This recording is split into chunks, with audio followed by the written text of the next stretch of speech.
All right, Hitler's War. First thing, it's the reason I called this World War wacky in my BGG thread.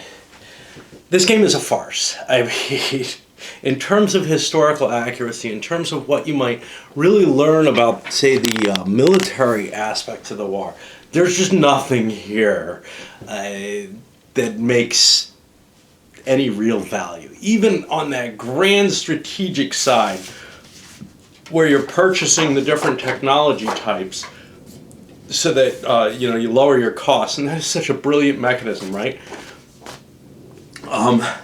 Even on that side, you're entering sort of the gamey aspect of wargaming, where you may be trying to min-max and achieve some things with your technological charts that maybe force other people to make purchases that'll help you later on or whatever. It gets very silly there.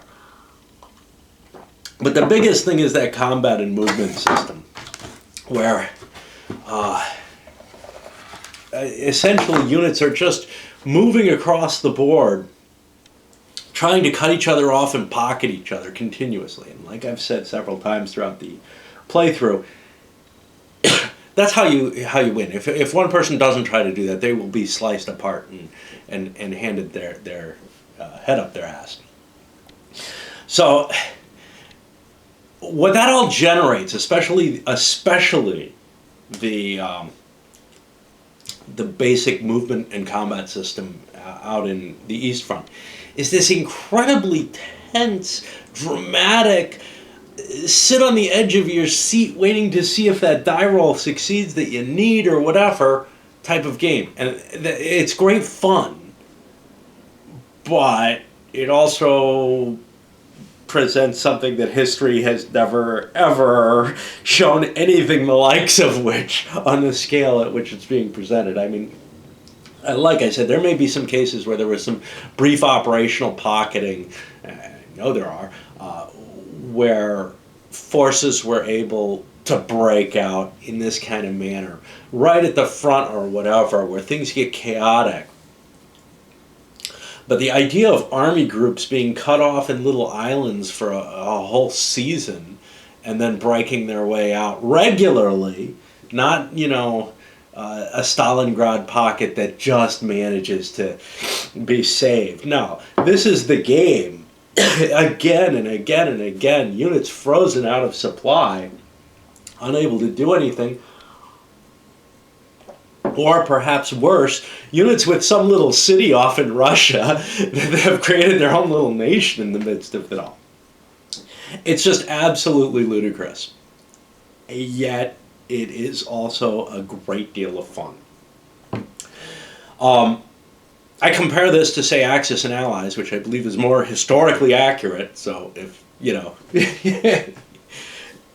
that'll give you a measure here, right? But it's also, I think this is much more fun, much more tension, much more excitement, much more drama to a single die roll than grabbing a bunch of dice and throwing them in there. I don't know. I'm just not a big fan of that risk sort of attitude to a game. And this one fits more into the kinds of flavor that I like, where all the tension's on this one die roll. You throw a bunch of dice, you're going to get a bell curve. You throw one die at a critical moment, and man, the luck is way up there. And in this case, it's usually whole army groups at risk on that one die roll, that one key point. Although you may have multiple ways to save it. There's a lot of thinking involved in planning your attacks each turn.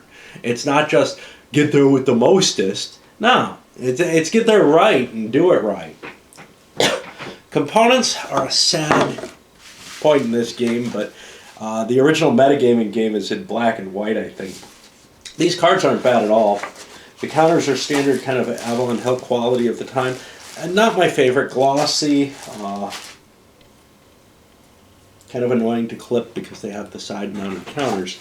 But man, is the board hideous. In a sense, though, this is so suitable. It looks almost like a Chaosium Elric game or something. It almost fits. It fits in it making a game that you can laugh at the results, because this is very humorous with results. The worst piece of all, though, is the rulebook. The rulebook, I don't know if the original metagaming rulebook was worse, but this has the standard Don Greenwood imprint on it, even though his name's not anywhere associated with it. Programmed instruction, retracting rules, replacing them.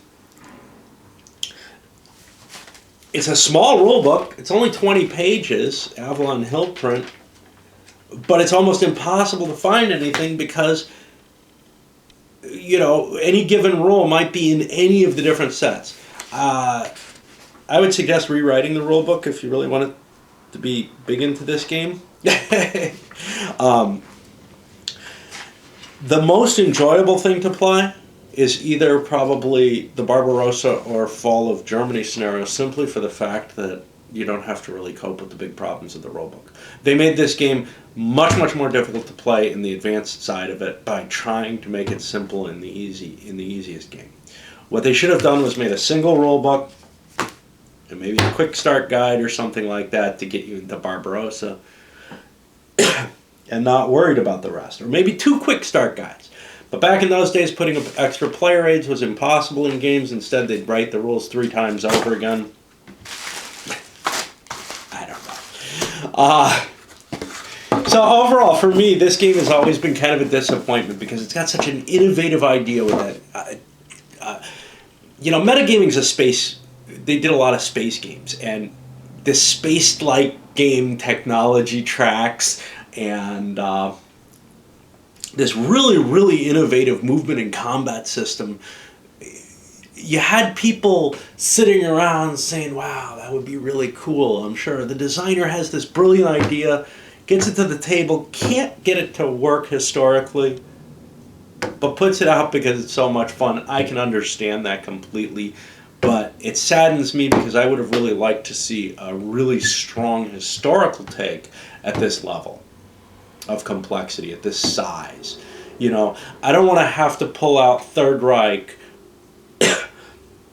to get a good view of the war. This thing plays in a long day, but you can get it done that. And the shorter scenarios can be very quick. Barbarossa's just an hour or 2. Overall, you know, this is one of those games I can't respect, but I get such a kick out of playing it.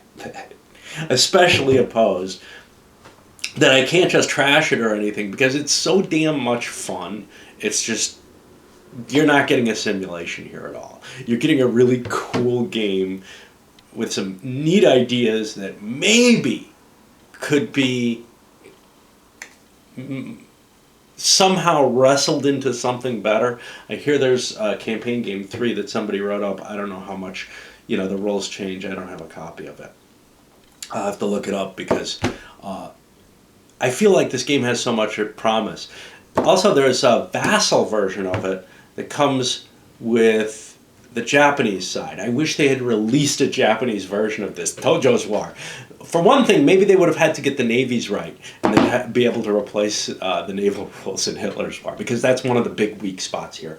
The naval rules have real problems. A lot of the rules do, though, and you know. Navy's one of the biggest things, though, in terms of just the rules not even on a low level. A lot of this game is kind of like, oh, that makes sense, that makes sense. Well, with the navies, you look at it and say, that doesn't make much sense. But the navies actually are one of the things that don't go completely off the rails. All right, let's end this up.